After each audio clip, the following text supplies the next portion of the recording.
So today I'm going to show you how I make goat milk cheese. It's pretty easy. It has the consistency of almost like a Parmesan cheese when you're done. And I go by a recipe that I found online. So what I do is I have my milk here. This is a ½ gallon worth of just unpasteurized goat milk. And then you have your citric acid. You can find this anywhere. Usually it's in the canning section of your grocery stores. And water. And it's pretty easy. And what you do is my recipe calls for 1½ teaspoons of citric acid per 8 cups of milk. So you take your citric acid and you dissolve it. There's a teaspoon and a half. You dissolve it into your water. And stir it up. Thank you. I have a helper here today. Doesn't take long to dissolve. And then you pour it in the milk. So you take this, you add your dissolved citric acid to your 8 cups of milk. And then you put your milk on about medium heat. You want to bring it till it is 185 degrees. Once it reaches that, I will come back and show you what you do then. Okay, so once your milk reaches 185 degrees, you simply turn off the eye, push the milk back, cover it, and let it sit for about 10 minutes. Okay. Now, once your cheese has been sitting for about 10 minutes, you want to get a colander and some cheesecloth. I use the very, very fine cheesecloth, double it over several times so you can see light through it, but not very well. And you line your colander with your cheesecloth. Put it down in the sink, and then you want to get your milk. I'm going to try to angle this so you can see. Let's see.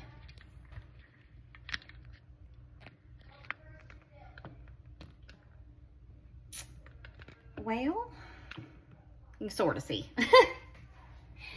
So you get your milky, cheesy mixture, and it's still gonna look very liquidy, but that's okay. Can I get up? Can I walk? No, Aiden. Never mind.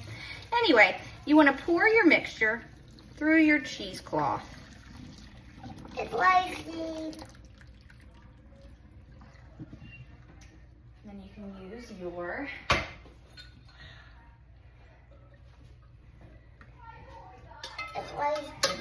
It's not wasting, sweetheart. Some of it went down the drain. Yes. So anyway, what runs off is the whey. You can keep it, freeze it, use it as soup stock, use it in smoothies. It's very high protein. You can feed it to livestock. Chickens love it. Or you can just pour it off. I actually have a ton in my freezer right now, so I did not keep this. But you want to get all of that into your, actually I need to use a spatula here. All of this down into your cheesecloth. The whey will run out and you are left with the cheese. Are you gonna do it all? No, sweetheart. You know, you make filming videos interesting. So anyway, here's what you have.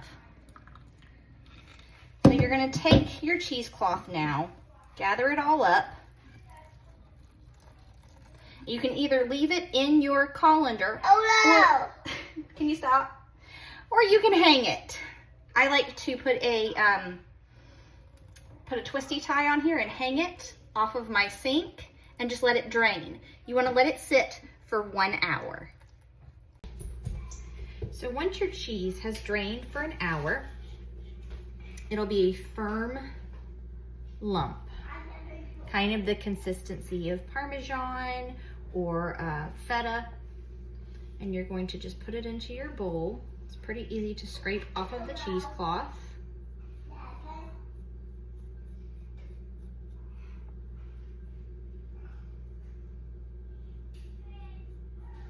You're just gonna try to scrape as much of it as you can off into your bowl so that we don't waste any. It's kind of crumbly at this stage, so it's pretty easy to just scrape right off. There we go. So there we have our cheese. You put in a teaspoon of, it either has to be kosher salt or sea salt. If it is the regular iodized salt, it messes up the cheese. I'm not sure all the science behind it, but you can use canning salt, you can use kosher salt, you can use sea salt. So we're gonna put in 1 teaspoon.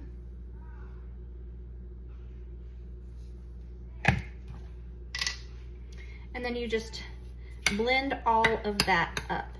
Now at this stage, you can also add in chopped, dried, or fresh herbs,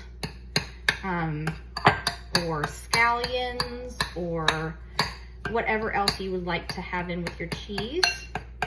You can either add it in at this stage, you can add it into your milk when you're first starting it if you want to infuse a flavor, or you can roll your finished cheese log in it. So crumbled nuts, dried herbs, scallions, whatever you want. So you just want to get it nice and mixed together, and you can see it's just a nice crumbly texture.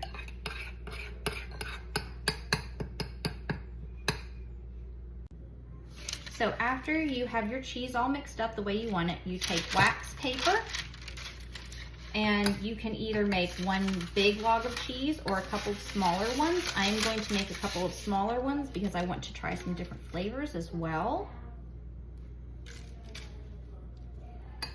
And you put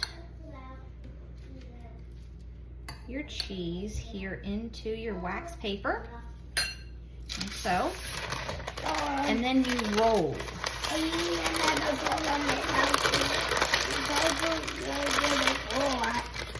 And the tighter you roll your cheese, the firmer your cheese log is. Now I'm sure there's fancy molds and stuff out there that you can put it in, or you can just have it as a crumble if you want to sprinkle it on top of salads or whatever you want. But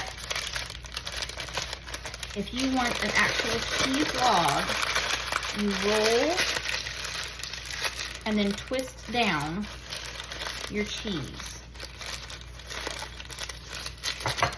Sometimes it gets stuck on the inside of the paper, so you just have to twist it.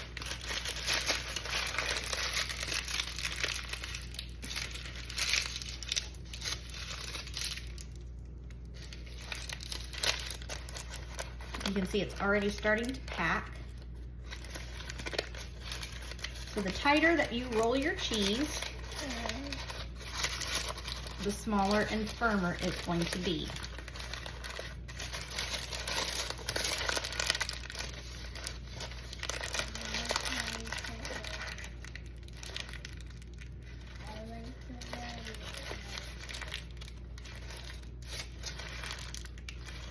I do not like to do mine super, super firm because I feel like they're harder that way. But you can see you're getting a firmer log of cheese. And there you have your finished log of goat cheese.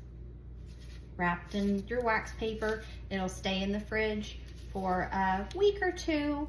Ours never makes it that long, but there you have it.